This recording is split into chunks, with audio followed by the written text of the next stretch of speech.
guys, today I'm going to tell you all about the acute symptom picture for pulsatilla. This is a really great remedy to know about, especially if you are caring for little ones. If you are new here, welcome. Thank you for joining us. I'm Raquel and I'm a mom who is passionate about finding vibrant health for my family, and this is my channel where I share the tips and tricks I've learned along the way. And homeopathy is a huge part of that. So if you are interested in learning more about how you can use homeopathy and other natural things to help your family, be sure and click the subscribe button followed by the alert button so that you get notifications every time I post a new video, which is usually on Tuesdays. If you have any questions or comments, be sure and leave them down below for me. If you like the video, let me know with a thumbs up. And if you know anybody who could benefit from the information in this video, be sure and share it with them. Tell everyone you can about how great homeopathy can be.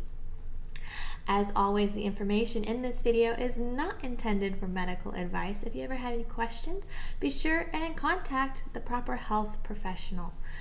And finally, this is homeopathy. There are, of course, going to be more remedies than just pulsatilla for these issues that I listed today. So it's always important to make sure that you match the whole remedy and symptom picture rather than just saying pulsatilla for menstrual cramps or whatever. There are many remedies for menstrual cramps. Pulsatilla is one. It's a very good one, but it will only work for pulsatilla type. So with that in mind, let's get into it. The first guiding symptom for pulsatilla is weeping and whininess. These guys are pitiful. They really can tug on your heartstrings. If something's been going on for quite a while though, you might actually begin to think they're just trying to manipulate you with their weeping and their whining and their clinginess. But a lot of times it really tugs at your heartstrings and really makes you want to help them and hold them and just snuggle them. And they often seem like they're doing better when they're held and rocked gently. Babies and young children really want to be held and cuddled, and that seems to make them feel better. This weeping and whining and clinging will run through pretty much anything that needs pulsatilla, whether that is teething or the measles or menstrual cramps. Now, if this is an adult, they probably won't go around whining, and especially if it's you, but you might feel weepy. And you might feel like you're whining in your head a lot. And you might feel like you want company or comfort from other people. And so it looks a little bit different in adults, but that weeping and tearfulness will still run through. The second guiding symptom is that any discharges tend to be yellow or green, or yellow-green, dirty looking, and they tend to be smelly or taste bad. So this runs the gamut from mucus that you cough up, mucus coming out of your nose, discharge from the ear after the eardrum has burst, the green, yellow, sometimes blood-streaked for that, and even diarrhea can be yellow or greenish in there. So any of their discharges tend to be that yellow, green, dirty, gross. The third keynote is that they are better for the fresh air and worse for being in a warm, stuffy room. If you take them outside, they seem to improve quite a bit. If they have a cough, it might disappear altogether while they're outside, or it might just lessen. If they have a runny nose, it might turn to clear, or it might stop running it completely while they're outside. And then you bring them back inside in the warm, stuffy house, and it begins to get worse again. They also, interestingly enough, feel cold often, but they don't want heat. They're worse for heat. So in a fever, they might alternate heat and chills. They might tolerate a blanket in the beginning and then throw it off because it is just too hot.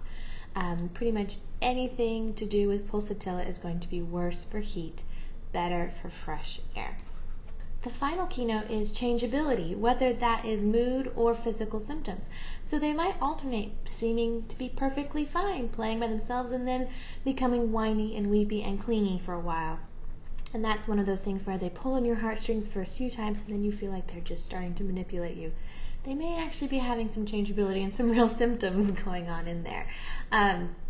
So that changeability is really good. If they have a cough, it might be dry at night and in the evening, but in the morning they may cough up a lot of mucus and that green, sticky, yellowy mucus, and the cough will sound looser. If they're experiencing pain in their body or in the headache, it might seem to be one-sided, or the symptoms, the pain might move around quite a bit in their body.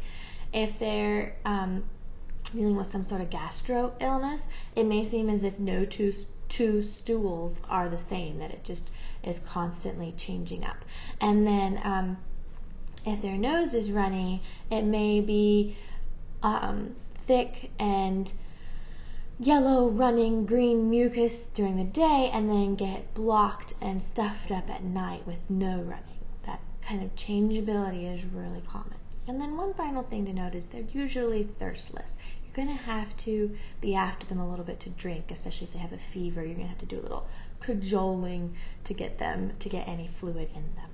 Chances are, if you notice these 4 symptoms particularly, or these 4 guiding symptoms particularly all together, it's a really good idea to look at Pulsatilla, because there's a really good chance that it can fit. Also, something that's really helpful about these symptoms is they're not anything that somebody has to really tell you. You can deduct these things from watching your infant or your young child that's not verbal yet, and you can still gather a lot of clues that can point you to the right remedy following these 4 main guiding symptoms.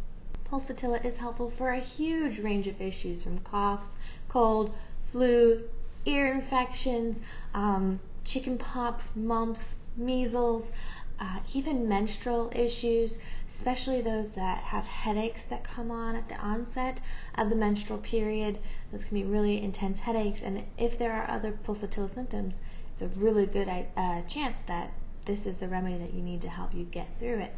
Grief it can help with, especially when you feel like you're trying to bottle up all your emotions, but you're still really weepy and you really want somebody to hug you and just get that consolation from somebody else. And moms with, new moms with new babies who are kind of weepy and sad and feel like they need a lot of support, this can be really helpful for the moms as well. Pulsatilla is the #1 remedy for that blocked sensation in your ear when you're dealing with pressure changes, altitude changes in the plane, and going up the mountains, down into the ocean. Anytime you get that blocked sensation, you're having a hard time popping your ears and it's painful, Pulsatilla is the #1 remedy to try for that. And then it's also really helpful for children with night terrors who wake up weeping and crying and need a lot of consolation and attention from you in order to fall back to sleep. All right, I hope that gives you a pretty good idea of the acute symptom picture for Pulsatilla, so that the next time you see it in somebody or you feel it in yourself, you can get little alarm bells going off in your head and give it a try, see if it works. Thank you for watching. I hope this was helpful to you. If you have any questions, suggestions, or stories about how you've used Pulsatilla, I want to hear them. Let me know in the comments down below. I hope you have a wonderful day, and I will see you again soon.